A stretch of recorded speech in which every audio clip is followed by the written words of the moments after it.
I don't know if it's really a surprise, but I think like when you're testing and you're trying these things in your onboarding experience, like don't get discouraged, right? It's going to take, a few times for you to get that one like major success. Welcome to Behind the Experience, where we give you an inside look behind the people who create the product-led experiences that we love. Each week we'll cover inspiring UX examples, hard-earned lessons, and proven strategies from experts around the world. This is one of your co-hosts, Ramli John, and with Lila and myself, we're going to be chatting with Taylor Sell, the Director of Product at Trainual. Now, Trainual is a platform for companies to easily create training to onboard, train, and scale teams. And today we're going to be talking about hotspots and creating how they showed video tutorials through hotspots.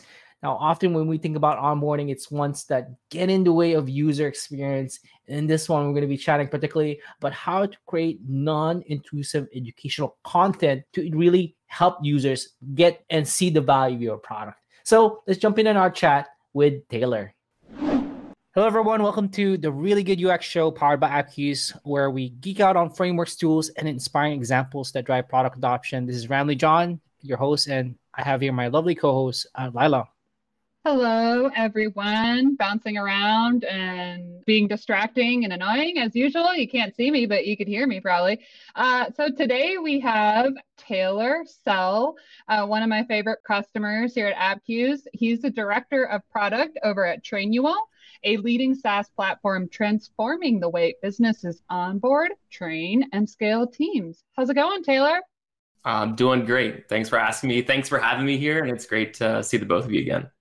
Yeah, we're so happy to have you. Big fans of Trainual. We had a great time at the AppQs experience hanging out with you and chatting with you about onboarding there. But we're going to keep talking about it here because, we're obsessed with onboarding just like a tiny, tiny bit at AppQs. Not sure if you knew that already. Just a little bit. Yeah, just a little bit.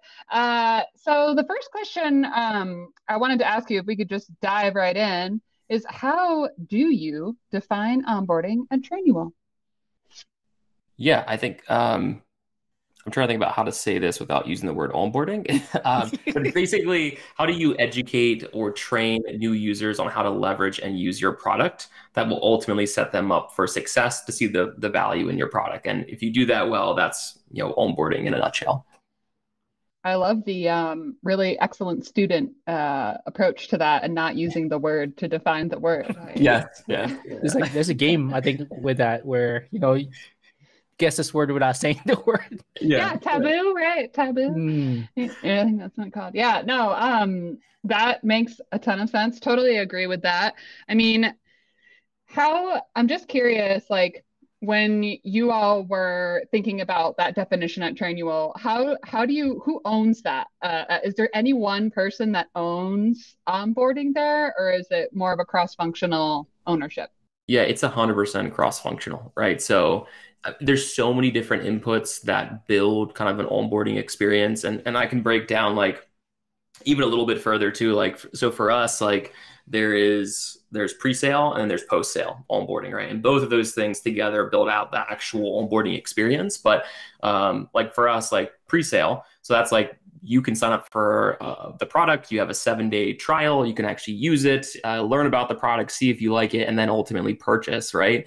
And once you purchase, there's a whole experience to actually get you to use the product more, get it set up, and we have a whole different experience there, right? And so there's really two different functions that we look at when we're thinking about onboarding, but there's so many different people that play a part in that, right? So on the marketing side, like what are the ads that we're putting out there? What channels are we going after? How are we acquiring new customers and setting them up and showing them the value of our actual product?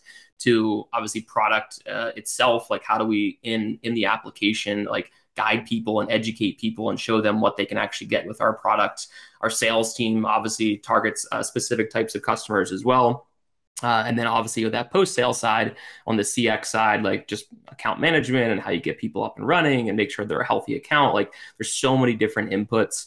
And so for us, like it's super important that all of those different functions are, super aligned and we're all saying the same messaging. Because if you aren't, like it feels disjointed. It feels like you're all working in silos. So it's, for us, we don't have one team that owns it. We all work together. And it's important that if anyone is impacting the actual onboarding experience or what we do with our customers, like we are collaborating with every single, function at Trainual to make sure we're not making changes that impact other areas. And if we make a change to our product, like marketing and sales and CX, and also say that same type of messaging. So it's definitely cross-functional. I love that, and sounds familiar to my ears. All things I've heard before, but I'm wondering, and I work with on a daily basis, but I'm wondering, like, when you're splitting up post-purchase and pre-purchase onboarding, have you noticed a huge difference in the behavior of those different cohorts within like your flows or the actions that you want to drive them to? Because like I'm kind of seeing that with our trial at Abcuse, and I'm wondering how common that is. Yeah, I think that's a really good question. I think it's for us, like the pre-sale is more about getting familiar with the product. Are they logging in and using it? And are they doing some of the core actions that we expect them to do? And then post-sale, it becomes more of reproducing those core actions multiple times, right? And so like for us as a training and onboarding software, documentation is super important, right? So if someone's taking the time pre-sale to actually build out that document, write something down, like that's one of the core behaviors we want to see. But you're not done with one document, right? You're going to have tens of documents, right? And so what we really want to see like post-sale is like, are they continuing to build out more documentation? Are they doing some of those early behaviors, but at a higher scale? And that's really kind of the bigger difference that we typically see on the post-sale side. Interesting. And kind of jumping on that thought train, you're kind of leading it already to it.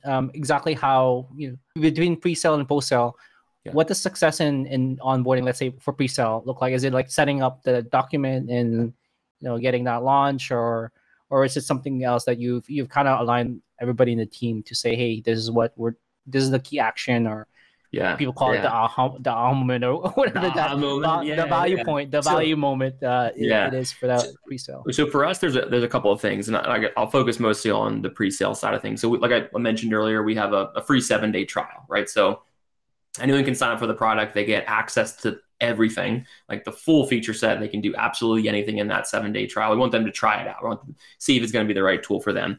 But our ultimate goal in that kind of that part of the onboarding experience is to get them to convert to a paying customer, right? So at the end of those 7 days, our like measure of success is that they put a credit card in there and they pick a plan and they pay for the product, right?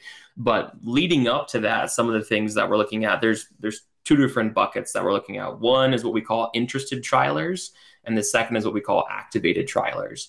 And so when someone signs up, our interested trialer group, there's a couple of behaviors that we're looking at there. So are they logging in and recording multiple sessions, or are they doing any key behavior? And so when I mean like anything, like configuring an org chart, setting up a role and documenting someone's responsibilities, inviting a user, building out like a policy or process or some sort of documentation, any of those core behaviors. We know that they are interested because they're trying the product out, they're clicking around, they're navigating, and that's what we call them interested, right? And the great thing about that is about 40% of our trialers will actually get into that interested state.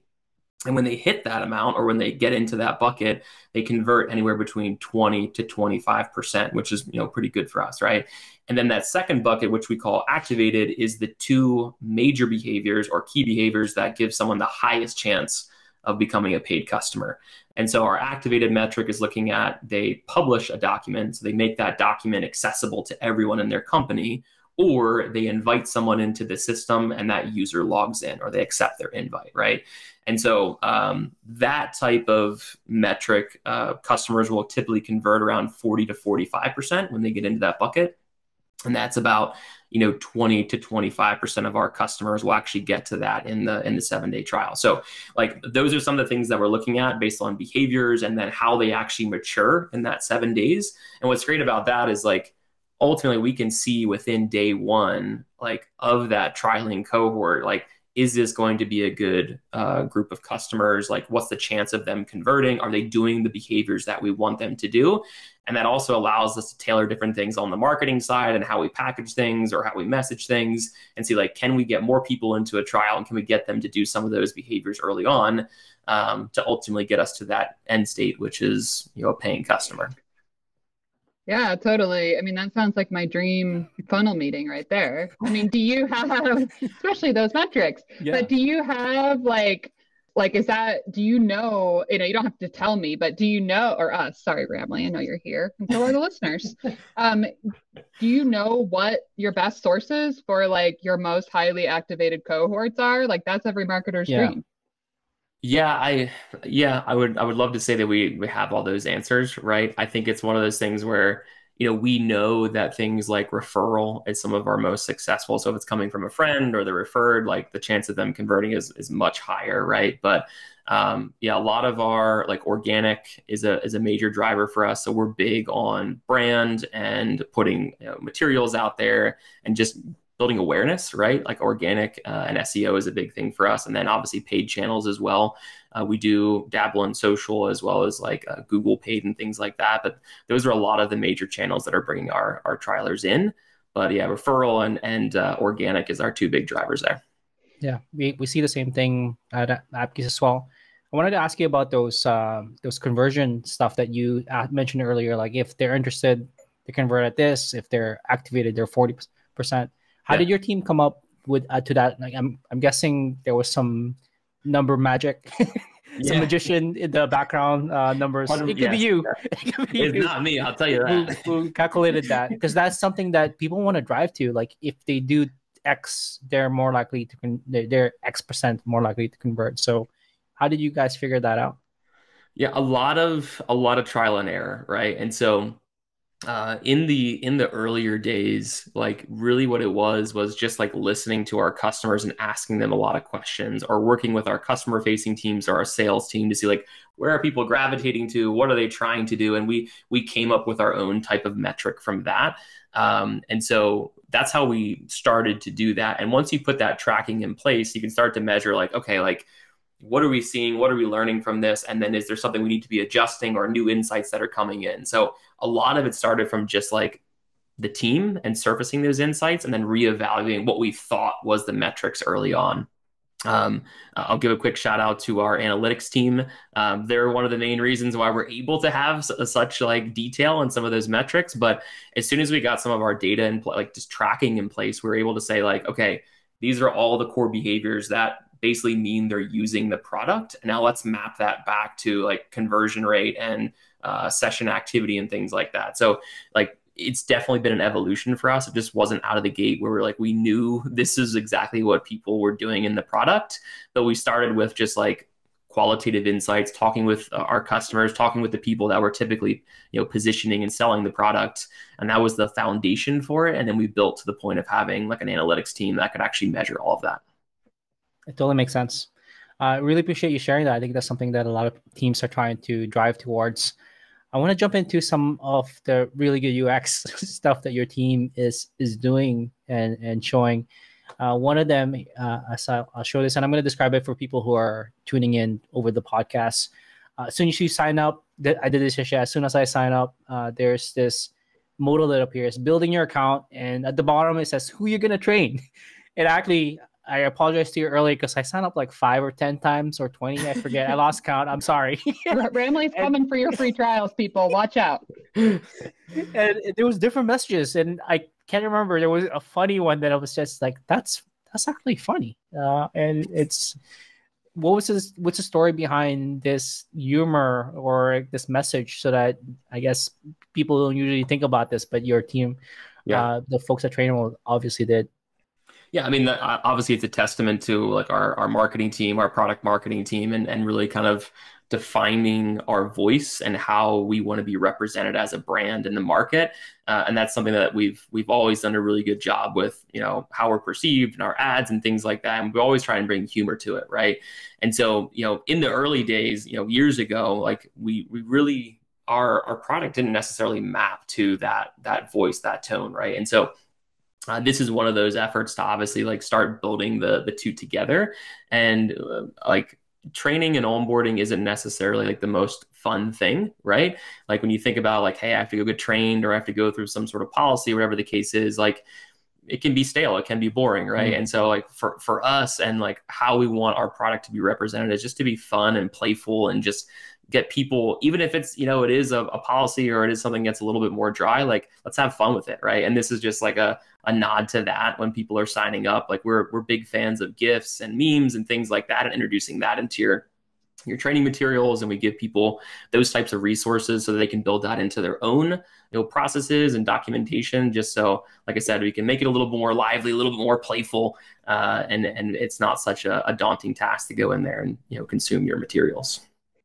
I love that. I love that so much. I mean, anyone who knows me knows I'm a fan of jokes. But I think it makes things more memorable. And I think that Very lately, like in general, with product development over the past few years, I feel like, I know this is kind of like everyone's going to laugh at me saying this, but like delighting people used to be a thing that we talked about all the time. And I feel like we don't talk about delighting people anymore. Like, it's all about growth. It's all about, you know, onboarding. I mean, I'm talking about it all the time, but like delighting people used to be a thing that we talked about all the time. I know I just said that 50 times, but it's true. Like coming up with little experiences like that, or like adding that bit of panache, like the confetti to the Asana finishing things. Like I feel like those little elements have sort of gone away in business to business apps. Like I feel like they're blowing up in consumer apps, but not in B2B. So I really love that. Is there any other little delights that you have added throughout?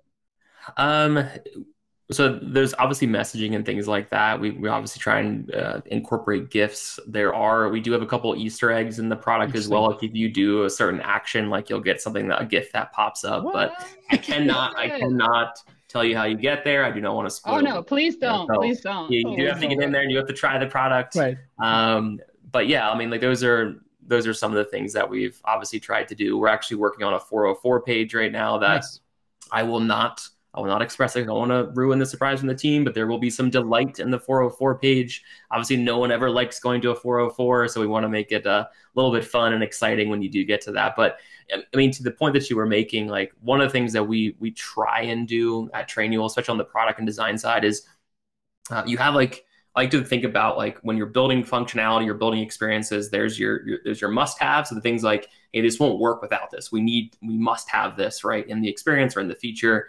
There's the performance, like how do we kind of like make people more proficient at their job or like expedite this? That's like your power user type functionality. And then we have delight, right? And so there's a general rule of thumb. It's like, hey, first thing you build for your MVP is all the must-haves and maybe one or two delights, but you got to throw that in there, right? And so like if you use that rule of thumb, like, and just get that surprise or that unexpected kind of thrill for people, they're going to keep coming back and trying the product, and because you kind of hook them with some of that delight stuff. So I absolutely love those different types of experiences.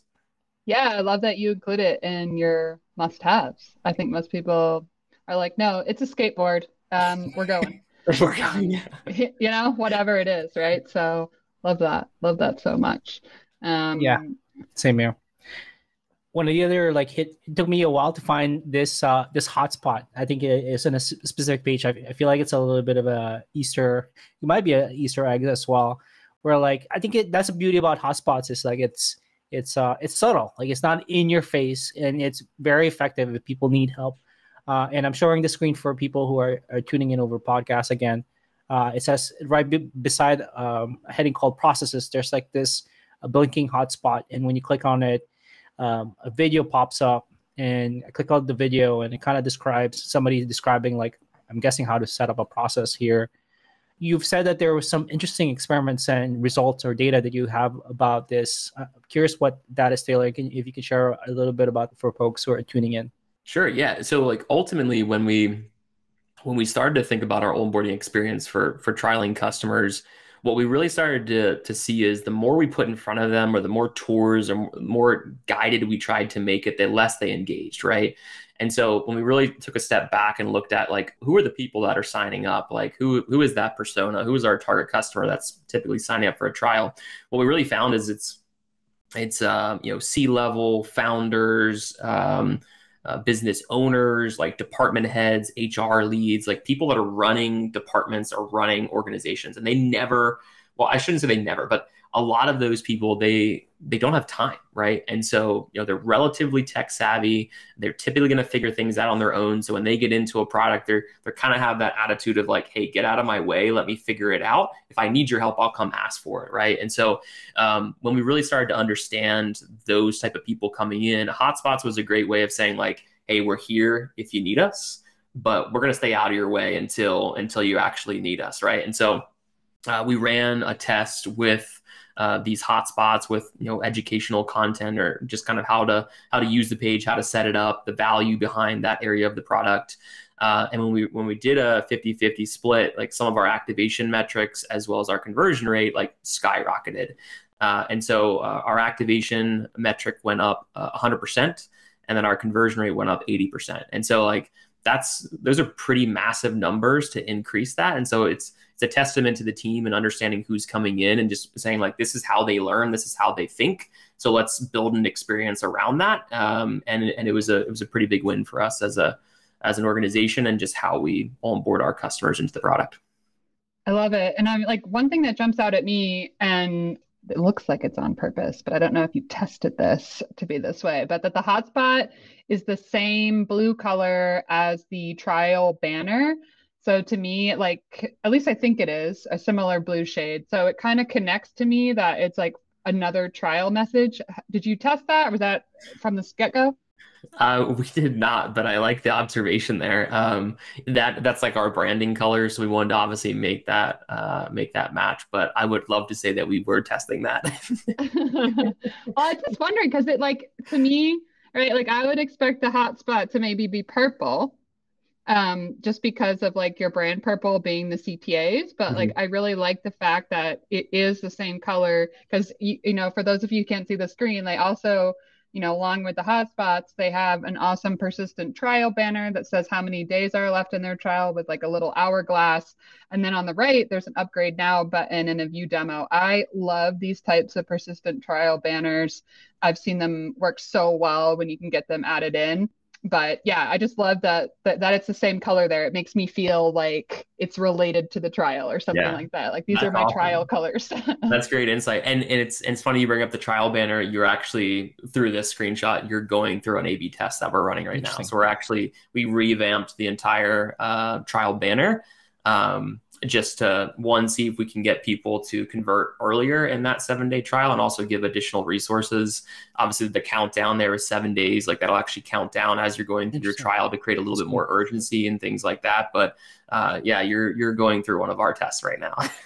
Oh, that's awesome. That's awesome. So that's a good segue to my next question. Like, throughout this, maybe with the hotspot or any of the other experiments you've been running in onboarding, is there something that really jumped out at you, really surprised you in a positive way, or maybe in a negative way, some like major fail? You don't have to share your fails. You probably don't have any, Taylor. I mean, not a single fail. Everyone's got failures.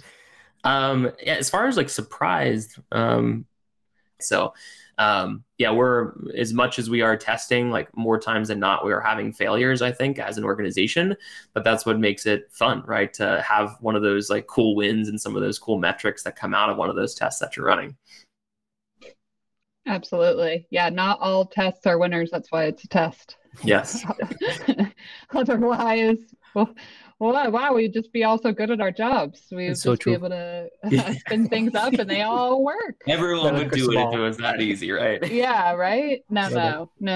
Most of them, but we mostly only, share the stuff that wins, because that's also what's interesting, I think, a lot of the time is like, why did this win? What was it that did that? Hearing about losses is something I think we all experience. So we're kind of like, oh yeah, we tried that, or oh yeah, we haven't tried that yet. We'll try that. It'll work for us. Anyway. Totally true. And I guess that it's a good segue to like talking about experiments and tests. What kind of experiments and tests are you excited to try next, you and your team? Are there any ones that you're kind of looking forward to, or ones that you're like super jazzed about to? I mean, you talked about that persistent banner, but are there any other ones that that's coming up that is interesting to you? Yeah, I can speak to a couple of those. Some of them are obviously in flight, and we'll be rolling them out relatively soon. But one of the things we talked a lot about, like in an onboarding experience, like the core behaviors that we want people to do, right? And there's obviously various different things they can do that will ultimately lead them to a paying customer. So one of the things that we're going to be rolling out here in the next couple of weeks is we're calling it a universal ad, right? And so it's the ability to quickly do core actions from our primary navigation. So rather than having to navigate the product or go look around or like figure things out on your own, it's like, hey, if I need to invite someone, I have a core place to do that. If I need to go document something, I'm not thinking about navigating, like my mindset is I need to go document. And so how do you get people into that state, into the behavior that they want to do much quicker? And so we've got the first iteration of that out. We're going to be testing that kind of moving forward, but that's something that's really, really exciting to help, get people to where they want to go faster. And this is obviously one way that we're trying to encourage that. Outside of that, some of the bigger picture things that we're working on is, I feel like I'm in a very fortunate position to be working with the team that I am, but like we've got so much data on how companies operate all across the world, right? From different verticals, different industries, different company sizes. And so one of the things that we're looking at exploring is how do we better educate people in the onboarding experience, not just how to use the product, but also set them up for success to say like, hey, based on where you're located, based on your industry, based on your company size, this is how the best organizations operate. This is how they structure. This is the roles. This is the responsibilities of those individuals. This is the processes that they follow. This is the policies that they institute. And so we're really starting to explore that more. And how do we surface some of these insights to smaller businesses that are just getting started or trying to figure things out, right? They want to document for a reason so they can scale, right? So they have accountability for their people and they can train their people properly. And so that's what I'm really excited about, is like starting to surface more of that to our customers and not just help them learn the product, but also be successful as an organization or as a business. That's awesome. I think that goes along with what we've been hearing a lot in the industry as a whole. I think especially in B2B, which is templates, data. We have a lot of folks, I think, that did not grow up as digital natives or either brand new to technology in general, even if they did, or brand new to using technology in their daily work. So I think we often, like as technologists, forget that that there's a learning curve for some of this stuff. And there's things that a lot of people don't know. And I love that example. That was something I wanted to work on when I was over at Jazz, an applicant tracking system. The same kind of thing. We had years and years of all this data about like what location, how long it would take you to fill your job, what the best job description could be, and like being able to surface all of that information. My dogs are really excited about it as well. But being able to just surface that is, it's really, really valuable. And like having a good engineering basis so that when you start a product that you have structured data to be able to actually use your own product data to serve back to your customers is huge. I think that ends up being a technical hurdle down the road that I'm getting a little nerdy in engineering on, but it's just something that I think about, and like, it's a huge opportunity. If you've had a product that's been sitting around for a while, you have data, you have a lot of data, serve it back to your users. Listen to Taylor. He knows what to do.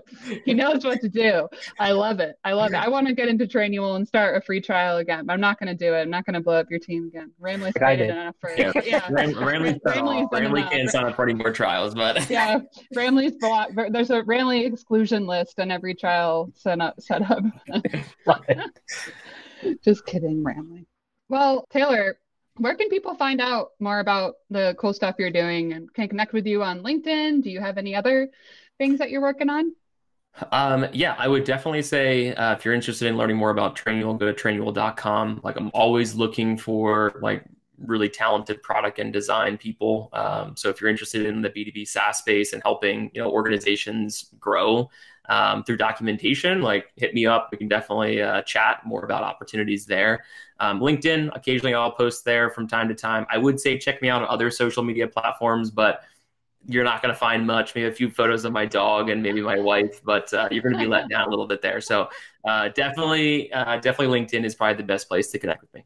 All right. And you're hiring.